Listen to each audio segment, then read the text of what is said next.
जय श्री कृष्ण। राधे राधे। आइए सुनते हैं आषाढ़ मास में प्रतिदिन सुनी जाने वाली मनुष्य के 84 जन्मों की अद्भुत कहानी। मानव आत्मा ज्यादा से ज्यादा 84 व कम से कम एक जन्म लेती है। 84 जन्मों के चक्र को ही यहाँ 84 सीढ़ियों के रूप में चित्रित किया गया है। सतयुग। इस युग में आत्मा 8 जन्म लेती है। इस युग की आयु 1250 वर्ष है। सतयुग में श्री लक्ष्मी श्री नारायण द्वारा पालन होता है। श्री राधे श्री कृष्ण अपनी आयु के 35 वर्ष पूरे कर लेने के बाद स्वयंवर के पश्चात श्री लक्ष्मी नारायण वन राज्य करते हैं। सतयुग का प्रारंभ 9 लाख की जनसंख्या से होता है, जो बढ़ते बढ़ते सतयुग के अंत में 2 करोड़ तक पहुंच जाती है। यहाँ पर एक राज्य, एक धर्म, एक भाषा होती है। सतयुग में बच्चों का जन्म योग बल से होता है। यहाँ पर सभी लोग 16 कला संपूर्ण होते हैं। वे सूर्यवंशी कहलाते हैं। सभी की औसत आयु लगभग 150 वर्ष होती है। इसके बाद आत्मा पुराना शरीर छोड़ नया शरीर लेती है। वहाँ मृत्यु का भय नहीं रहता, इसलिए देवता अमर कहलाते हैं। त्रेता युग। इस युग में आत्मा 12 जन्म लेती है। इस युग की आयु 1250 वर्ष है। यहाँ श्री सीता श्री राम द्वारा प्रजा का पालन होता है।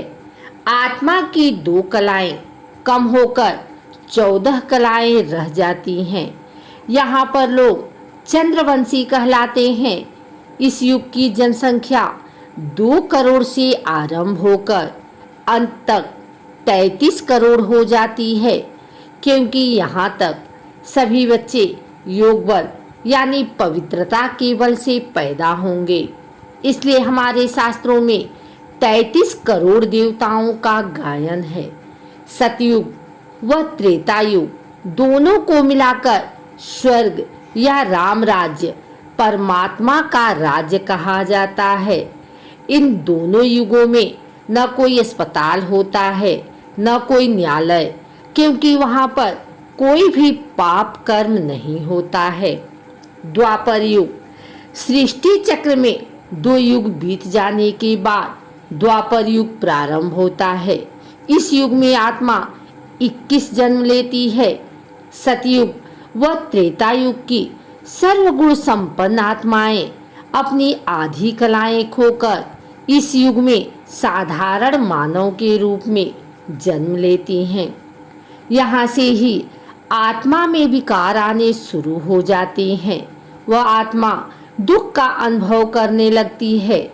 आत्मा पूज्य से पुजारी बन सबसे पहले परमात्मा का चिन्ह यानी शिवलिंग बनाकर उनकी पूजा करना आरंभ कर देती है।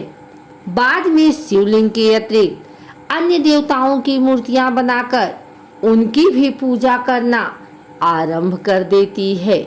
इस युग से ही अधर्म आरंभ हो जाता है।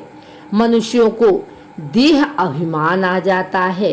इसी युग में परम धाम में रह रही अन्य धर्म पिताओं की आत्माएं जैसे इब्राहिम, बुद्ध, क्राइस्ट आदि धरती पर आकर अपने अपने धर्मों की स्थापना करते हैं। अपने अपने धर्म के प्रचार से वे मानव जीवन में सुख शांति स्थापित करने का प्रयास करते हैं।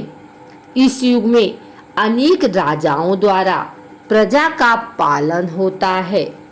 कलयुग। इस युग में आत्मा 42 जन्म लेती है। इस युग की आयु 1250 वर्ष है।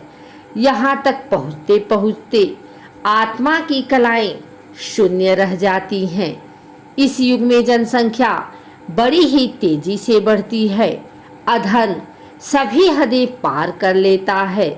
दुख, अशांति अकाल मृत्यु, प्राकृतिक आपदाएं व साइंस की दुर्घटनाओं के बीच आत्मा त्राहि त्राहि कर परमात्मा को पुकारती है।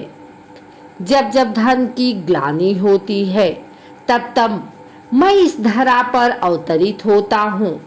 गीता में किए गए इस वायदे को पूरा करने के लिए परमपिता परमात्मा इस समय अवतरित होकर एक नई सृष्टि की स्थापना का कार्य शुरू करते हैं। संगम युग, कलयुग के इस अंतिम समय व सतयुग के आरंभ के बीच का समय संगम युग बहुत ही बहुमूल्य है। सतयुग से अब तक जन्म लेते लेते, सीढ़ियां उतरते उतरते आत्मा के सभी गुण व कलाएं लगभग शून्य रह जाते हैं। उन्हें फिर से भरने का समय अभी ही है। यही संगम युग सारी कल्प में भगवान के अवतरण का व हमारे कमाई करने का एकमात्र समय है। ईश्वरीय ज्ञान जानने का व कमाई करने का समय अब बहुत कम बचा है। इसलिए भाइयों व बहनें, आओ राजयोग को सीखकर अपना भाग्य बनाएं, भरपूर होकर जाएं। अगर आपको हमारी वीडियो अच्छी लगी हो तो इसे लाइक करें, कमेंट करें, शेयर करें। हमारे चैनल को सब्सक्राइब करके बेल नोटिफिकेशन ऑल पर सेट कर लें, ताकि आगे आने वाली वीडियो सबसे पहले आप तक पहुंच सके। धन्यवाद।